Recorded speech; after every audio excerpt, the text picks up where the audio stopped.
avouer, Myrine, d'arriver si tard pour une affaire si importante.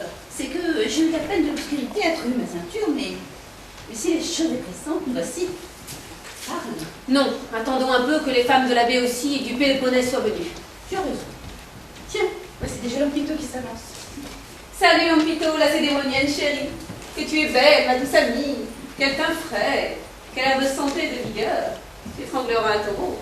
Par Castor et Pollux, je le crois bien. Je m'exerce original et en sautant, je me frappe du talon d'un derrière. Que tu es belle gorge. Vous me tâtez comme une victime. Et cette autre enfant, de quel pays est-elle? C'est une béotienne des plus nobles qui nous arrive. Par Jupiter, c'est une béotienne. Elle a un joli jardin. Il est parfaitement soigné. On en a arraché le pouliot. Et cette autre jeune fille, de quel pays est-elle? Elle est de bonne race, vraiment, mais de Corinthe. Oui, elle paraît être de bonne race, comme toutes celles de ce pays. Mais enfin, qui a convoqué cette assemblée de femmes? C'est moi. Dis donc ce que tu veux de nous. Oui, ma chère, à l'instant. Dis-nous donc quelle est cette affaire si ça... Je vais vous la dire. Mais auparavant, je veux vous faire une petite question. Tout ce que tu voudras. Ne regrettez-vous pas que les pères de vos enfants soient retenus si loin par la guerre? Car je sais fort bien que vous avez toutes vos maris absents. Mon mari, depuis 5 mois, le malheureux, est en trace, à surveiller le Cratès. Le mien est depuis 7 mois entiers à Pylos. Le mien, si parfois il revient de son poste, aussitôt il reprend son bouclier et repart. Il ne nous reste pas une ombre de plaisir. Depuis que les Milésiens nous ont trahis, je n'ai pas vu le moindre instrument propre à adoucir mes regrets. Voudriez-vous donc, si j'inventais quelque expédient, vous unir à moi pour mettre fin à la guerre? Oh oui, par les déesses. Tu sais, je vais être ce manteau en gage et en boire l'argent aujourd'hui même. Pour moi, je serais prête à me partager en deux comme une barbue et à donner la moitié de ma personne. Eh bien, Et moi, je gravirais jusqu'au sommet du Tégète si je devais y voir la paix. je vais parler. Ô femmes, je ne dois plus vous en faire un mystère. Si nous voulons forcer les hommes à faire la paix, il faut nous abstenir. De quoi? Dis. Le ferez-vous? Oui, nous le ferons. Dussions-nous mourir. Il faut nous abstenir des hommes.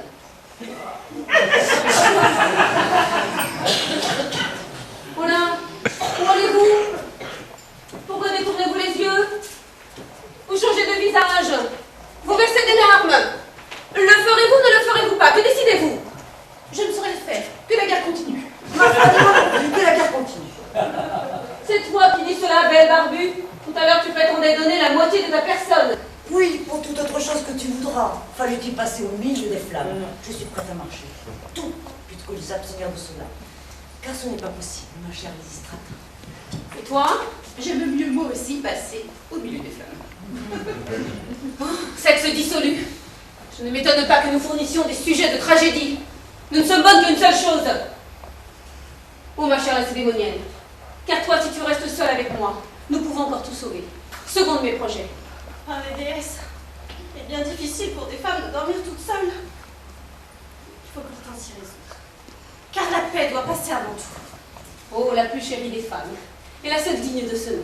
Et si, à ce que Dieu nous plaise, nous nous abstenions rigoureusement de ce que tu dis, en aurions-nous plutôt la paix? Beaucoup plus tôt par les déesses.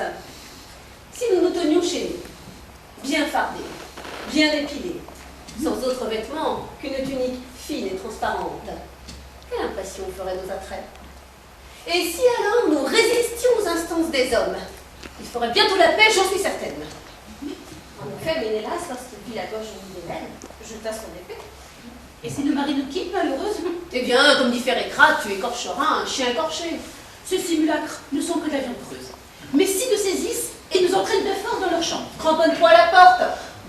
Et s'ils nous battent? Cède, mais de mauvaise grâce. Le plaisir s'évanouit lorsque la violence s'en mêle. Il faut les tourmenter par tous les moyens. Ils se lasseront bientôt. Car il n'y a pas de véritable volupté pour l'homme si la femme ne la partage. Si c'est là votre avis, c'est aussi le nôtre. Pour nous, nous sommes bien décidés, nos maris, à faire la paix, franchement, et sans détour. Mais la pollu athénienne, comment lui persuader de ne pas extravaguer? Sois sans inquiétude, nous saurons bien persuader les autres. Ah, n'y compte pas, tant que leurs trirèmes seront leur passion et que l'on conservera des sommes immenses dans le temple de Minerve. J'ai pourvu aussi à ce danger. Nous nous emparerons aujourd'hui de la citadelle. Tandis que nous sommes ici à nous concerter, les femmes les plus âgées ont ordre de s'en emparer, sous le prétexte d'un sacrifice à faire. Tout ira bien, car ce que tu dis n'est pas moins bien. Pourquoi donc l'homme plutôt ne pas nous engager au plus tôt par un serment inviolable?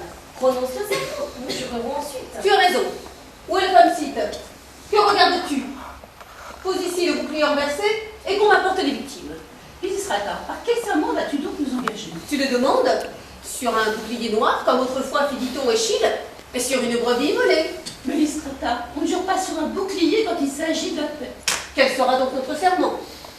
Et si on prenait un cheval blanc comme victime pour l'immoler? Où trouver un cheval blanc? Bah, sur quoi jurons-nous donc? Je vais te le dire. Plaçons là une grande coupe d'argent. Immolons dedans une amphore de vin de Tassos et jurons de n'y mettre jamais d'eau. Oh, le beau serment, je ne saurais dire à quel point je l'approuve. On apporte une coupe et une amphore.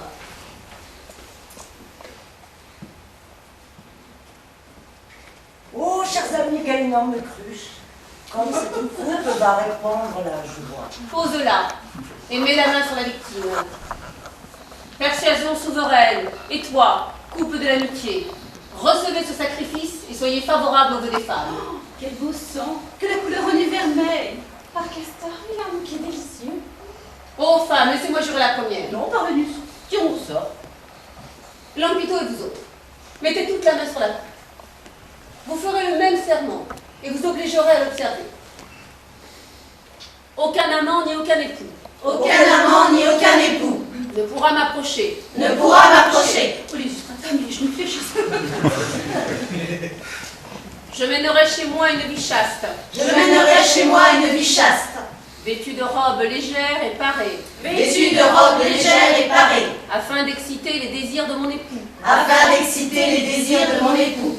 Jamais je ne lui prêterai de bon gré. Jamais je ne lui prêterai de bon gré. Et s'il me prend de force, Et s'il me prend de force, je ne ferai rien que de mauvaise grâce et avec froideur. je ne ferai rien que de mauvaise grâce et avec froideur.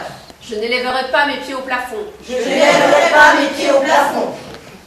Je ne m'accroupirai pas comme la figure de lionne que l'on met sur les manches de couteau. Je ne m'accroupirai pas comme la figure de lionne que l'on met sur les manches de couteau. Puissé-je boire de ce vin si je reste fidèle à ce serment. Puissais-je boire de ce vin si je reste fidèle à ce serment. Si je l'enfreins, que cette coupe se remplisse d'eau. Si je l'enfreins, que cette coupe se remplisse d'eau. Le jurez-vous toutes? Oui, nous le jurons. Eh bien, je vais sacrifier la victime.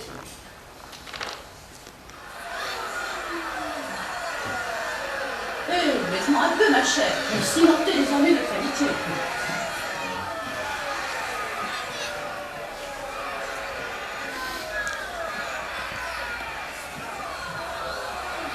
Quels sont ces cris?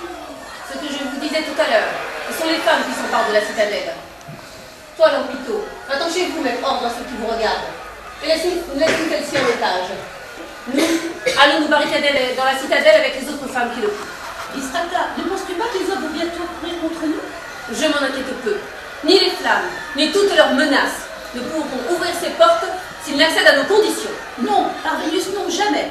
Ou ce serait à tort que l'on parlerait de l'opiniâtreté et de la malice des femmes.